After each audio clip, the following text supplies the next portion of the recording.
In 1871, a German explorer pushed through the bush of southern Africa and stopped dead. In front of him stood a city. Massive granite walls, some 11 meters high and 5 meters thick, fitted together so perfectly that not a single drop of mortar had been used. 900 years old, still standing, still structurally sound. He looked at it, he measured it, he studied it, and then he wrote in his report that Africans could not possibly have built this. It must have been someone else. That lie would last over 100 years.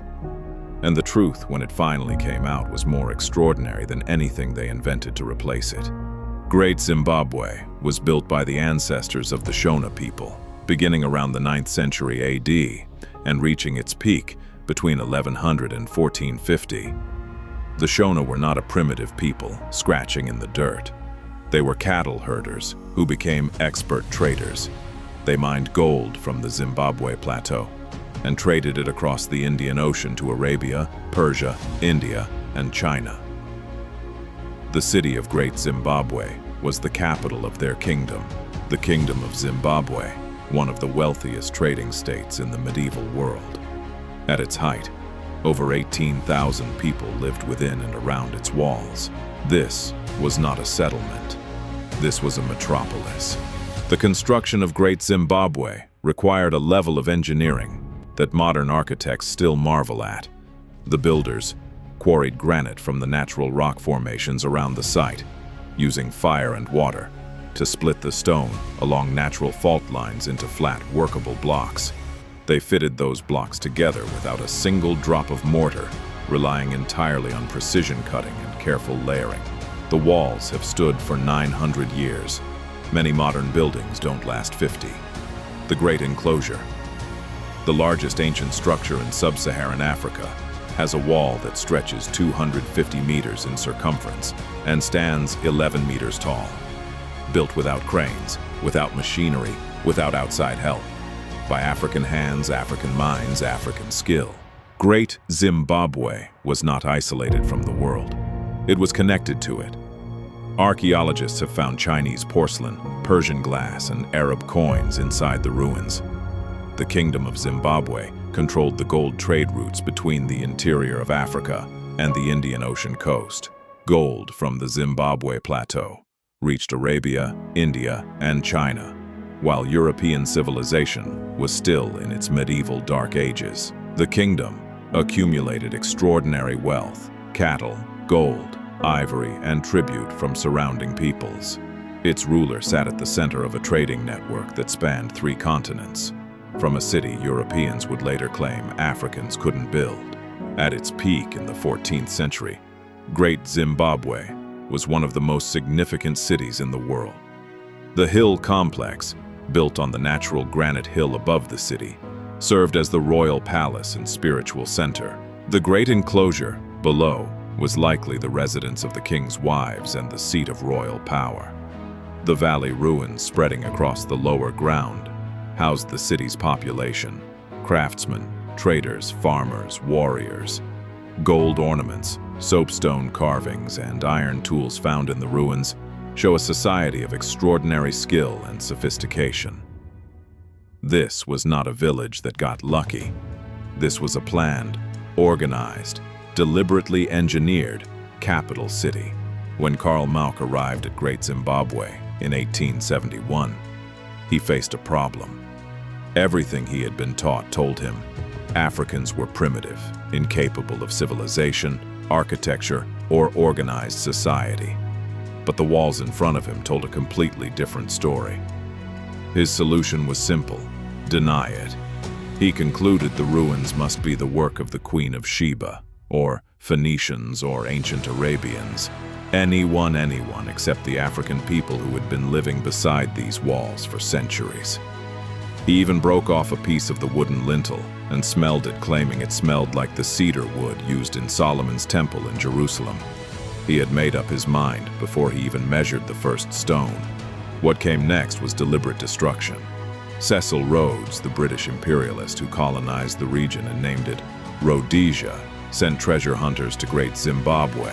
before any serious archaeology could take place. They ripped gold objects from the ground. They melted them down for their metal value.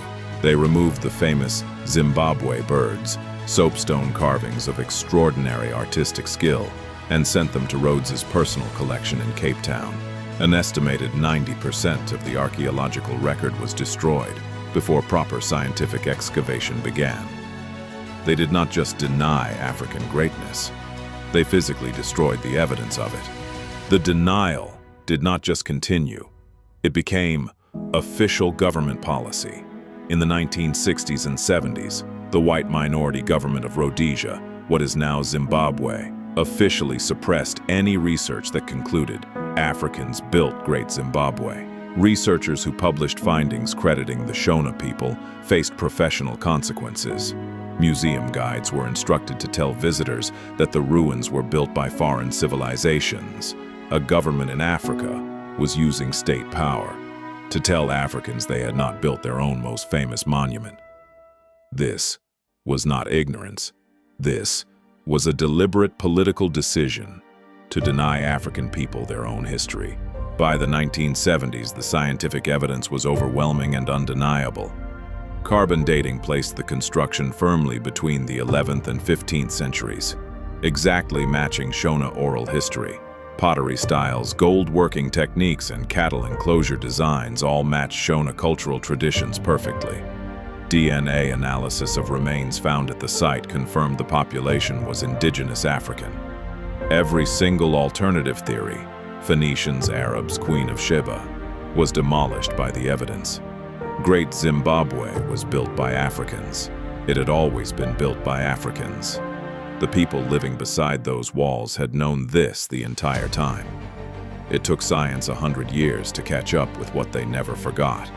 Of everything stolen from Great Zimbabwe, nothing tells the story better than the Zimbabwe Birds. These soapstone carvings, unique in all of African art, depicted a bird that symbolized the divine power of the Shona king. There were 8 of them. Cecil Rhodes stole them all. For decades, they sat in his collection in South Africa, thousands of miles from the city that created them. After Zimbabwe's independence in 1980, the birds were gradually returned. Today, the Zimbabwe bird appears on the national flag, the coat of arms, and the currency of Zimbabwe. A symbol stolen by colonialism, reclaimed by a free nation, placed on the flag so nobody would ever forget again. Today, Great Zimbabwe is a UNESCO World Heritage Site, one of the most significant archaeological sites on the African continent. The country of Zimbabwe takes its name directly from this city, Zimbabwe, meaning great stone houses in the Shona language. The walls still stand. The hill complex still rises above the valley. The great enclosure is still structurally intact after 9 centuries. Every year, people travel from across the world to stand in front of those walls. And every year, Zimbabwean children learn that their ancestors built something that confused the most powerful empire in the world, because they simply could not believe Africans were capable of it. They said Africans couldn't build it. The walls are still standing. They destroyed the evidence. The walls are still standing. They rewrote the history books. The walls are still standing. They named the country after a white colonizer to erase the memory. The country took back its name and named itself after the walls. You can try to erase a people's history, but you cannot erase the walls they built with their own hands 900 years ago. They are still there, and now so is the truth. If this made you angry, good. Share it. If this made you proud, even better. Share it twice. Subscribe to Africa Untold, because Great Zimbabwe is one of hundreds of stories they buried. We are going to dig up every single one. Drop a comment. Did you know the Rhodesian government officially banned the truth about Great Zimbabwe? Drop a 1 or 2. 1 if you knew, 2 if this just changed everything.